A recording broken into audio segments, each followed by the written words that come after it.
విజయవాడలో రోడ్ సేఫ్టీపై హోంమంత్రి అనిత సమీక్ష. రాష్ట్ర హోంమంత్రి వంగలపూడి అనిత విజయవాడలోని క్యాంప్ కార్యాలయంలో రోడ్ సేఫ్టీపై సమీక్షా సమావేశం నిర్వహించారు. ఈ సమావేశంలో road safety ADG Kripanand Tripathi, DIG Vijaya Rao, Mallika Garg తో పాటు పలువురు ఉన్నతాధికారులు హాజరయ్యారు.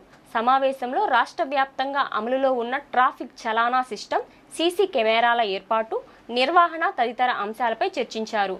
ట్రాఫిక్ నియంత్రణ మరియు నిర్వహణ కోసం ఆర్టిఫిషియల్ ఇంటెలిజెన్స్ వినియోగంపై హోంమంత్రి అధికారులకు పలు సూచనలు చేశారు.